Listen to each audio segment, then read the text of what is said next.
ಏನಂದ್ರೆ ಏನಂದ್ರೆ ನಾನೇನಾದರೂ ತಪ್ಪು ಮಾಡಿದರೆ ಕ್ಷಮಿಸಿ.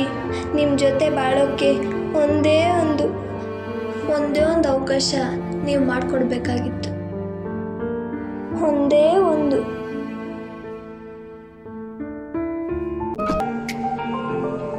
ಹೇಳ್ಬಿಟ್ಟು ಸುಳ್ಳೆ 3 ಕಾಸ್ಗೂ ಬೇಡ. ರೀ ಶಾಂತಮ್ಮ, ಬನ್ನಿ. ಏನ್ರಿ ಕಮಲಮ್ಮ, ಊರ್ ಸುದ್ದಿನಾರ ಗೊತ್ತಾಯ್ತಾ? ಏನ್ರಿ ಶಾಂತಮ್ಮ ಹಿಂಗೆ ಹೇಳ್ಬಿಟ್ರ? ನನಗೆ ಮಾಡೋ ಕೆಲಸ ಇಲ್ವಾ? ನೋಡಿ, ಪಾತ್ರೆ ಇದೆ, ಬಟ್ಟೆ ಇದೆ. ನಾನು ಯಾವಾಗಲೂ ಊರ್ ಸುದ್ದಿನೇ ನೋಡ್ಕೊಂಡು ಕುತ್ಕೊಳ್ಳ. ಏನೋ ಹೇಳೋಣ ಅಂತ ಬಂದೆ, ಹೋಗ್ಲಿ ಬಿಡಿ. ಇರ್ಲಿ ಹೇಳಿ.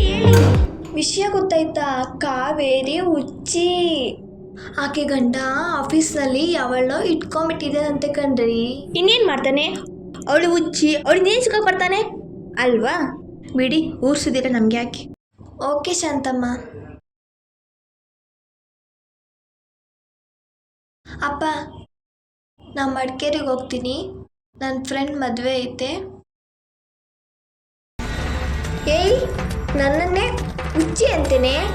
ನನ್ನ ಗಂಡನ್ನ ನನ್ನಿಂದ ದೂರ ಮಾಡ್ದೆ ಅಲ್ಲ. ಏಯ್